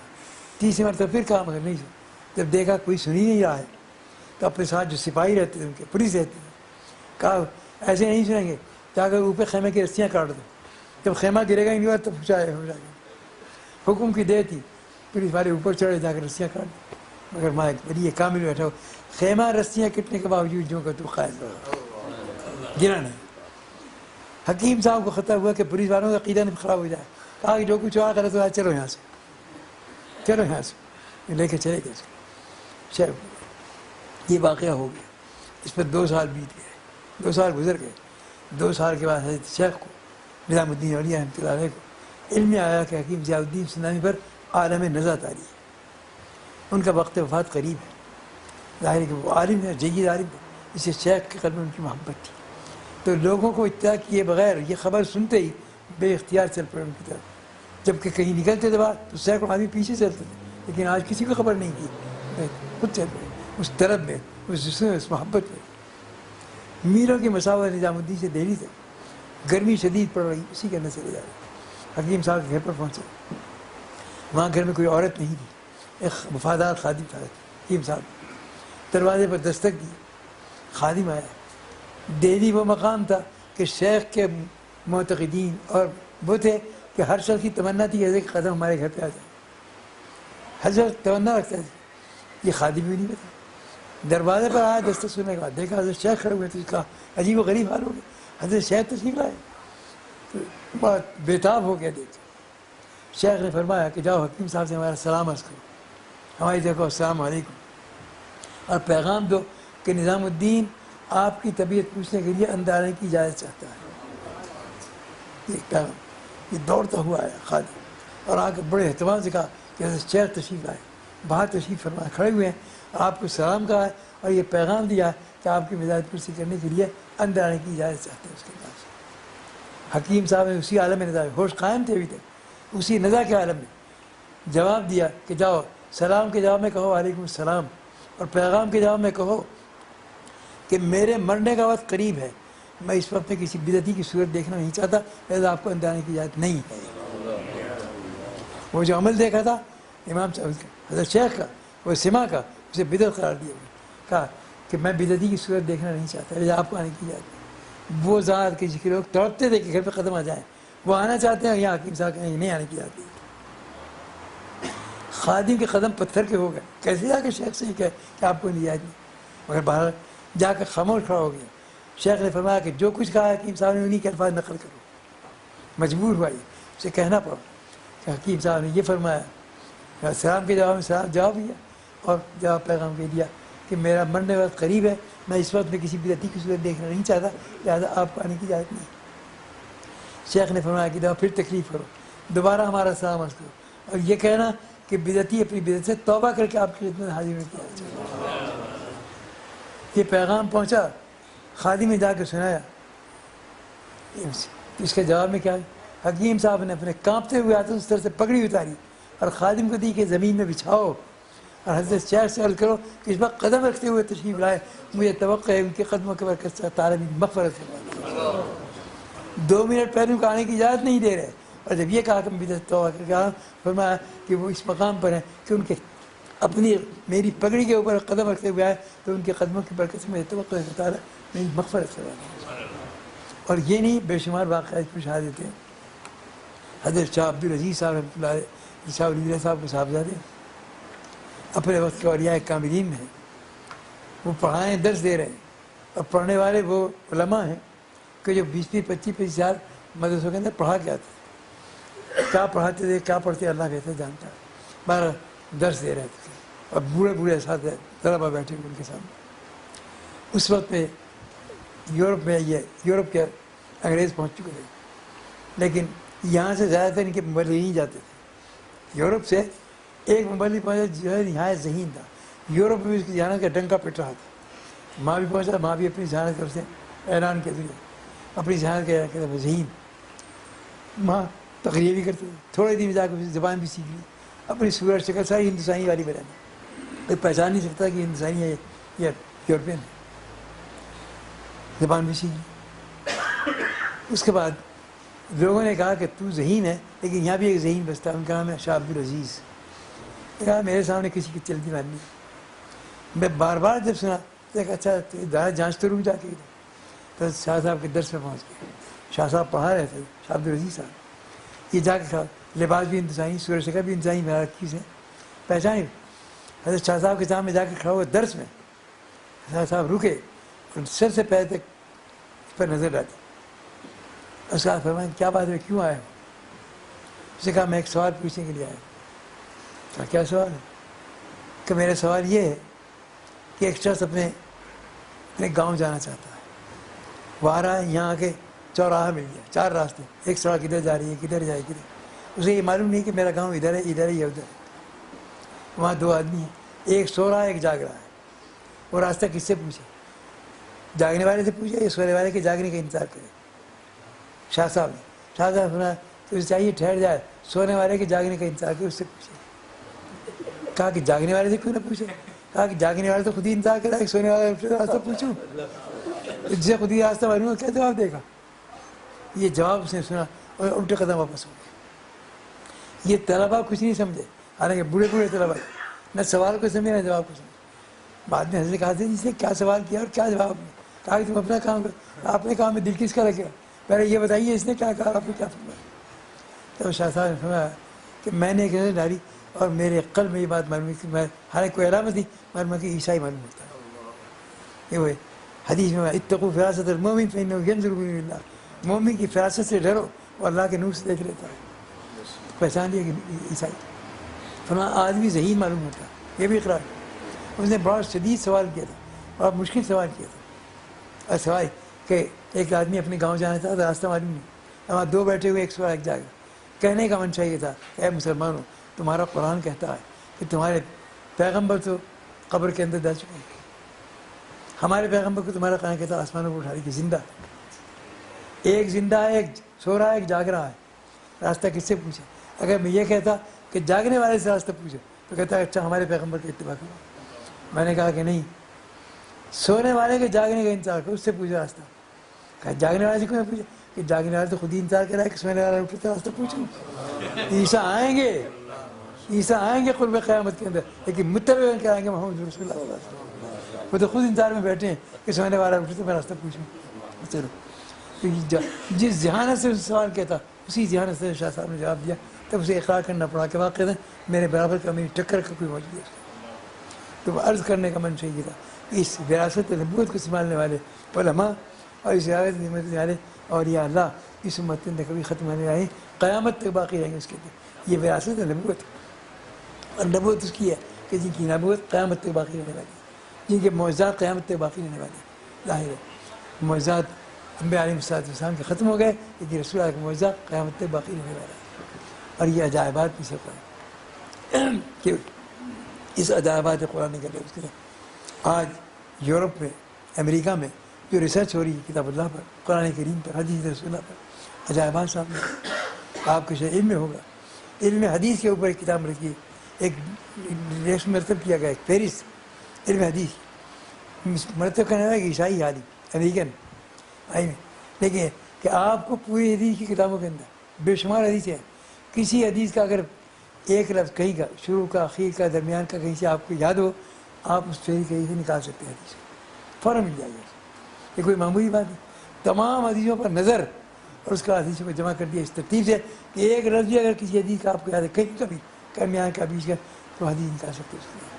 یہ کام اب تک نہیں ہوتا، کیا تو ایک عیسائی نے کیا اس کو. لیکن ظاہر ہے کہ ایک ہے علمی حقائق کو دریافت کر رہے ہیں، وہ دریافت کر رہے ہیں، ایک ہے قبول کرنا کہ اللہ کی توفیق پر مفید۔ رسول اللہ کی تمنا تھی بعضوں کے بعد عمر ابن خطاب یا عمر ابن ہشام، دو کے بارے میں کہ اللہ ان میں سے دو میں سے کسی کو اسلام کی توفیق عطا فرمائے۔ عمر ابن ہشام ابو جہل ہے، ابو جہل ہے، اسی کا عوام ارے عمر ابن خطاب، حق تعالیٰ نے آپ کی دعا عمر ابن خطاب کے بارے میں قبول فرمائی، وہ اسلام لائے۔ عمر شاہ ابو فرمایا گیا کہ انک لا تہدی من احببت ولکن اللہ یہدی من یشاء، اے محمد آپ کسی علمی ہدایت کو ڈال نہیں سکتے، یہ کام تو ہمارا ہے، آپ کا کام پیغام کو پہنچا دینا، ہدایت کو قبول کرنا نہ کرنا اس کی توفیق اللہ کی طرف سے ملتی ہے۔ ظاہر ہے اس کے اندر آج بھی سلسلہ قائم ہے، اللہ کی ہدایت آج بھی موجود ہے۔ فرمایا گیا بلغوا انی ولا آیۃ، تم مسلمان ہو، اللہ کا پیغام تمہارے پاس موجود ہے، اللہ کے رسول کا پیغام ایک بات بھی دین کی تمہیں معلوم ہے تو تمہارا فرض ہے کہ اسے چھپا کر نہ رکھو، جس کو علم نہیں اس تک پہنچاؤ، جس کے پاس نہیں ہے وہ جسے علم نہیں اس تک پہنچانا تمہارا فرض بن جاتا ہے۔ اگر نہیں پہنچا تو تم کتمان علم کر رہے ہو گے، علم کو چھپا رہے ہو، صرف میں کوئی حق نہیں پہنچتا، علم کو چھپانا جائز نہیں ہے آپ کے لیے، پہنچانا ضروری ہے اس کے اندر۔ تو گویا یہ علم کی یہ صورت کہ علم باقی رہے گا، علماء بھی باقی رہیں گے اور اولیاء اللہ بھی باقی رہیں گے، لیکن صحیح علماء کون سے ہیں جن کے میں نے محدود کیا کہ جو معرفت قلب سے خالی ہوں، پھر جو میرے کے اندر موجود غلبہ علم کے اوپر، اور یا اللہ وہ ہے جن کا غلبہ معرفت ہوتا ہے لیکن علم سے ان کا دماغ خالی نہیں ہوتا، وہ صحیح معنی میں عالم، وہی صحیح معنی ولی کہلانے کے مستحق۔ ان سے یہ امت کبھی خالی نہیں ہوگی الحمدللہ، اور قیامت تک یہ امت ہی باقی رہے گی، اور یہ خصوصیات نبوت اور اختصاصات نبوت رسول اللہ صلی اللہ علیہ وسلم کے یہ قیامت تک باقی رہیں گے، جو کسی پیغمبر کو باقی نہیں ہے اس کے 1,24,000 میں سے کسی نے اس کی تعلیم باقی نہیں کی۔ آپ ہی کی ذات مبارکہ ہے کہ آپ کی زندگی کا ایک ایک عمل، ایک ایک حرکت، ایک ایک سکون آج مکمل طور پر محفوظ ہے، کسی کا محفوظ، دنیا کے ریڈیو میں کسی کا محفوظ، انبیاء کا محفوظ ہے، صرف رسول اللہ کی ذات مبارکہ کے اندر۔ تو بہرحال آپ وارث ہیں اس وراثت کی، یہ وراثت رسول اللہ کی وراثت، اللہ نے آپ کو وارث قرار دیا اس کے۔ وراثت کے معنی یہ کہ آپ نے اس وراثت کے اپنی وارث وہ ہے جو باپ کی ابوت کو تسلیم کرتا ہو، باپ کے باپ ہونے تسلیم کرو، وہی تو باپ کی وراثت کا وارث ہوگا اس کا، اور جو باپی کا انکار کرتا ہو وہ وارث نہیں ہوتا اس کے اندر۔ اس لیے آپ یقین مقر ہیں کہ رسول اللہ ہمارے باپ ہیں، روحانی باپ ہیں، اس لیے اس وراثت کے مستحق اللہ نے آپ کو قرار دے دیا، لیکن اس وراثت کا جو حق ہے وہ بھی آپ کے اوپر لازم کر دیا۔ وراثت کا یہ کہ اللہ نے وارث تو آپ کو بنا دیا ہے، لیکن اس وراثت کا جو حق ہے اس کا ادا کرنے کی ذمہ داری بھی آپ کے اوپر لگی ہے، اور یہ کہ آپ اس دنیا تک پہنچائیں، اور اس کو پہنچانے کے ہر دور کے اندر جو انسانی ذہن ہوتا ہے، انسانی افکار ہوتے ہیں، نظریات ہوتے ہیں، خیالات ہوتے ہیں، اوہام ہوتے ہیں، تجربات ہوتے ہیں، ان کو اور ان کے پرکھنے کی کسوٹیاں ہوتی ہیں، معیار ہوتے ہیں، ان معیاروں کو پیش کر دیا آپ کا فرض، ان معیاروں کو دیکھیں، ان کسوٹیوں کو دیکھیں، ان کو جانچنے کے طریقوں کو دیکھیں، ان کے قبول کرنے کے اندازوں کو دیکھیں، ان کی نفسیات کو پہچانیں، اس کو پیش کریں۔ تو بہرحال یہ امت کا فرض ہے اس کا، اگر ان چیزوں کی رعایت کر کے پیش کیا جائے تو کلام بے اثر ہو جاتا ہے، اور ان چیزوں کی رعایت کر پیش کیا ہے تو اسے رسول اللہ کی ذات مبارک کو دیکھیں، آپ نے جاہلیت جہلاء عرب کو سامنے دین کو پیش کیا، وہ جو جتنی جاہلانہ چیزیں، بدترین بد اخلاقی، بدعمالی، بد کرداری، بد زبانی، بد فکری، جتنی چیزیں بدی تھیں ساری ان کی سوسائٹی کے اندر موجود تھی، اور وہ عزت ہی سمجھ جاتی ان کی، لیکن ان کو کوئی اگر آپ یہ کہتے کہ بدکاری چھوڑ دو وہ کبھی نہ مانتے، اس لیے کہ ان کیا تو عزت کی چیز تھی، جھوٹ بولنا عزت کی چیز تھی، بدکاری کرنا، بدعمالی کرنا، بد فکری کرنا، بد زبانی کرنا، یہ ساری چیز عزت کی بنی تھی، سوسائٹی بد فکری کرو وہ کبھی نہ مانتے۔ آپ نے ان میں سے کسی کو نہیں کہا، کسی کو یہ نہیں کہا کہ جھوٹ بولنا چھوڑو، بدکاری چھوڑو، برائی کو چھوڑو، آپ نے کہا اس سے زیادہ کیا جو انسانی فطرت کو اپیل کرتی ہے، اس کے وہ کیا ہے، وہ تعلیم ہے۔ جاہل سے جاہل بھی ہو تعلیم کی عظمت کو جانتا ہے، اسے قرآن فرمایا اقرأ بسم ربک الذی خلق، سب سے پہلے پڑھو۔ ظاہر قرأت کی پڑھنے کی تعلیم کی عظمت سے کوئی فطرت انکار نہیں کر سکتی، کتنا بھی جاہل سے جاہل ہو تعلیم کی عظمت کو مانتا ہے اس کے لیے۔ تو اسلام اتنا ہی فطرت کی رعایت کرتے ہوئے آپ نے حق تعالیٰ کو دیا قرأت سے، تعلیم سے آغاز کیا، اقرأ بسم ربک الذی خلق، خلق الانسان من علق، وہاں سے آغاز کیا گیا۔ تو معلوم ہوا کہ نفسیات وقت کو پہچاننا، مخاطبین کی نفسیات کو پہچان کر پیش کرنا دین کا، یہ حقیقت بنیادی فریضہ ہوتا ہے اس کے اندر۔ اور الحمدللہ امت کے اندر وہ لوگ ہمیشہ پیدا ہوتے رہیں اور قیامت تک پیدا ہوتے رہیں گے جو وقت کی نفسیات کو پہچان، اقوام کی امم کی نفسیات کو پہچان کر دی، پیش کرنا شروع کیا اور آج بھی کر رہے ہیں، کل بھی کریں گے۔ قبول کرنا نہ کرنا یہ اللہ کی توفیق ہے، ہمارا کام پیغام کو پہنچا دیا۔ جو صاحب نبوت نے ذمہ داری عائد کی ہے اس ذمہ داری کو محسوس کر کے اپنی ذمہ داری کو پہچانیے اور اپنی امکانیت تک اس کو پہنچانے کی کوشش کیجیے۔ یہی آپ کا فریضہ ہے۔ حق تعالیٰ ہمیں اس فریضے کی ادائیگی صحیح طور پر توفیق عطا فرمائے اور اس دین متین کی صحیح طور پر تبدیل کا ہمیں حق ادا کرنے کا توفیق عطا فرمائے۔ موضوع تو اپنی جگہ پر ایسا ہے کہ کہنے والا بھی چاہتا ہے کہ کہتا ہی رہے اور سننے والے بھی چاہتے ہیں کہ سنتے ہی رہیں، چاہے کہ اس کی دلچسپیاں کبھی ختم ہونے والی نہیں، لیکن بھائی اپنی ہمت و استطاعت کے وقت ہی یہاں بڑے بڑے علماء موجود ہیں، ان کے سامنے مجھ جیسے کم سواد طالب علم کو چل کرنا اگرچہ جسارت تھی، لیکن آپ نے حکم دیا، آپ کے حکم کی تعمیل میں یہ چند کلمات میں نے طالب علمانہ زبان میں گزارش کر دی ہے۔ انہی کلمات پر میں بات کو یہ کہہ کر ختم کرتا ہوں کہ کاغذ تمام، کلک تمام اور ہم تمام پر داستان شوق ابھی نہ تمام ہے۔ اللہ تعالیٰ یہ ذوق اور یہ شوق ہمارے اندر باقی رکھے، سننے کا بھی رہے، بولنے کا بھی رہے، کہنے کا بھی رہے اور عمل کرنے کی توفیق بھی عطا فرمائے۔ وآخر دعوانا الحمدللہ رب العالمین۔ اللهم صل على سيدنا مولانا محمد وعلى آل سيدنا مولانا محمد وبارك وسلم۔ اللهم ربنا آتنا في الدنيا حسنة وفي الآخرة حسنة وقنا عذاب النار۔ اللهم ربنا إننا سمعنا مناديا ينادي للإيمان أن آمنوا بربكم فآمنا ربنا فاغفر لنا ذنوبنا وكفر عنا سيئاتنا وتوفنا مع الأبرار۔ اللهم ربنا لا تدع لنا ذنبا إلا غفرته ولا هما إلا فرجته ولا عيبا إلا سترته ولا مريضا إلا شفيته ولا فقيرا إلا أغنيته ولا عدوا إلا خذلته ولا حاجة إلا قضيتها يا رب العالمين۔ اللهم إنا نسألك إيمانا كاملا وعملا صالحا ورزقا واسعا وعلما نافعا وشفاء من كل داء ودفاعا من كل بلاء وراحة عند الموت ومغفرة بعد الموت۔